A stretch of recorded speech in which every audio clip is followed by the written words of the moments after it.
Well, good morning. Good morning. Um, checking my volume to make sure you guys can hear me. I have a new camera and I'm trying it out this morning. And honestly, I probably should have tested it to make sure you're hearing me through my microphone as opposed to the camera's microphone. Here we go. Well, man, it's hard to believe it when you look at the calendar. We're like halfway through November already. It seems like this month is flying by. Uh, Well, good morning, everybody. This is Road to Recovery, and I am talking here for you. The purpose of this Monday morning chat is to allow viewers the opportunity to either ask questions or just talk about their recovery or chat about their recovery. I like hearing those stories, and if you are brave and you want to fire up your camera, just say something in the chat, and we'll see if we can get you on. By the way, I just wanted to also announce I haven't stopped doing interviews. I just had life stuff going on, which prevented me from carrying on. Hopefully soon, I'm going to be lining up a time for myself and another licensed social clinical worker to get on, and we're going to talk about stress, which I think is going to be an important topic for a lot of folks who are dealing with escapism and just trying to get away from all the pain that they're in. So that'll be in the future. Just I've got to set it up, and that's on my end, unfortunately. Um, so if you happen to be somebody who's in, the recovery cycle right now, I would like to hear from you. I'm still doing interviews. If you would like to just come on camera and talk about your recovery efforts, we'll make an entire episode just dedicated to you, and we'll talk about like what it's been like for you and what your recovery effort, but what's been like, some of the things you hit that might have been struggles.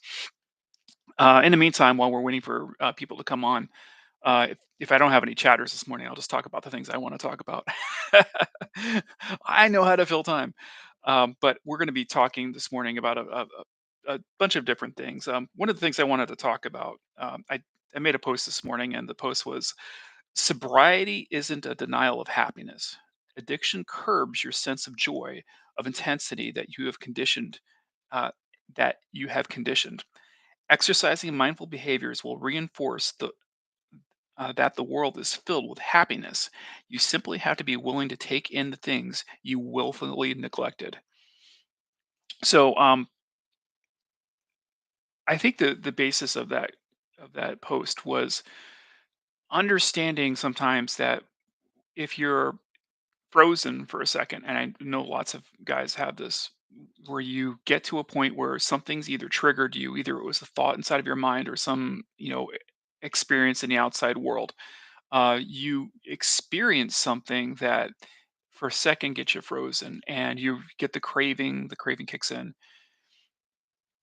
and at that moment you might be going through some talk inside of your mind that is trying to convince you that, well, why should I deny myself from being happy, right? Why shouldn't I go use some porn right now? Um, and 9 times out of 10, you're not horny, right? It's not that you're actually horny right now. It's that you desire, you have an element of your persona, what that remembers how happy you were to be in that space, and how happy it is to, go ahead and look at porn and, masturbate and stuff like that. You go through this experience, and then you will start talking to yourself and convincing yourself that you should do this thing that makes you happy, right? When I got into recovery, I had to go through a lot of mindfulness conditioning, and part of that struggle was because I was experiencing several things at once. I wasn't only experiencing loss of, this thing that made me happy, but I was also experiencing, because of the shit that I went through, lots of depression and stress, and it all happened simultaneously.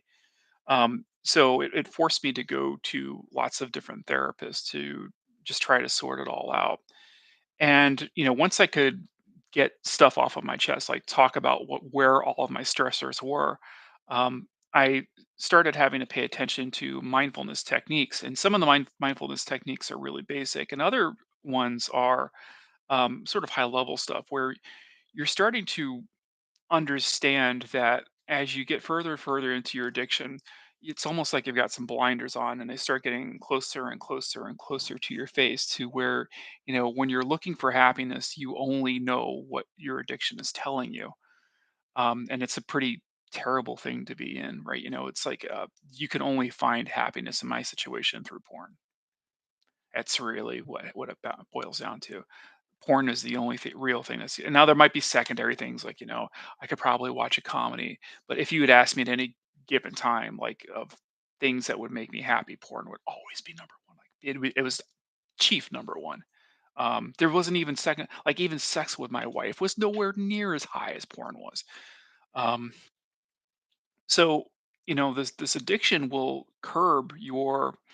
it'll curb your focus, but it'll also curb your inner monologue to it's basically the voice of the addict. The voice of the addict is now talking. It's no longer you.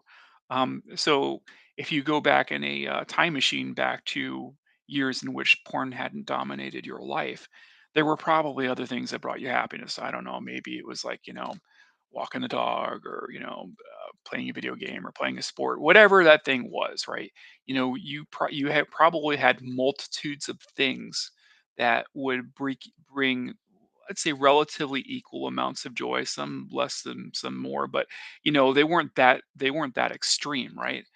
Um, but when you start really, and this is the calling card of an addiction, when an addiction really starts to hit, it's only that one thing, whatever that thing happens to be, it's only that one thing that'll bring happiness to your life. Um, so what mindfulness does when you get into recovery space, I really advocate every single person that I talk to, they get into some sort of mindful behaviors, because what you're trying to do is you're trying to retrain your brain how to listen to other things, so that you're not in this world where you've got the blinders on and the only thing in front of you is, the source, or the thing that your addiction's focused on, in this case porn. um, when you start exercising mindfulness, it forces you to kind of peel back the blinders. And so now you have to start looking at other things. And something as simple as sitting in a room, just give yourself 15 minutes, 15 freaking minutes every day. You sit in a chair, and I know it's going to be boring. That's the point. You're going to sit in a chair and you're just going to start focusing on your breath. So you're going to sit in that chair, you're going to maybe have a cell phone next to you, turn on the timer, put it down next to you. Don't look at the clock, right? You're going to wait till that bell goes off. And you're going to sit in the chair and you're going to wait 15 minutes. And while you're waiting, what you're doing is you're exercising your mind to pay attention to your breath. And so some people believe in using exercising a routine with your breath. I don't think you really even have to do that. Just pay attention to your breath.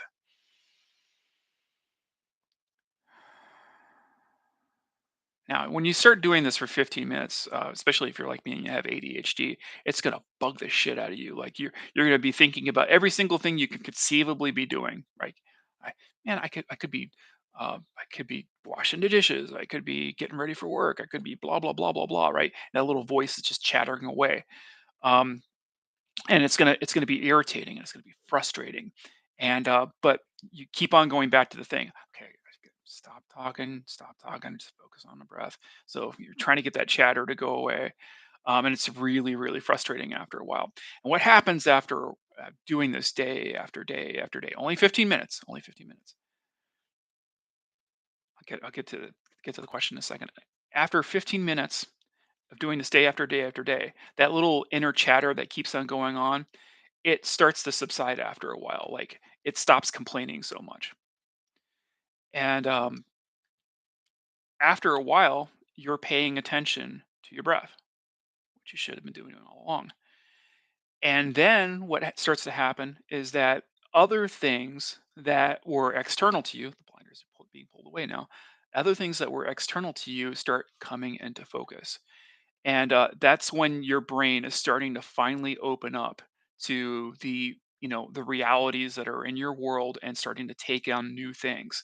And that's why I I keep telling people, man, get into some sort of meditative exercise. I don't care if it's prayer. I don't care if it's, yoga. I don't care if it's, just simple mindfulness techniques or cognitive behavior therapy. Start getting into this shit. It works. I'll swear by it, man. So there was a question that came in. What's your opinion on people saying someone is always an addict just in recovery? Do you feel that this minimizes the value of the person? So are they so all they are is an addict? Um, you know, I think let's get into 12-step rooms for a second. I think the practice of doing that, of, saying that you're always an addict, is a reminder for a lot of folks, especially ones that have been at their addiction for a really long time, that the mechanisms inside of their mind that led to addiction are always there.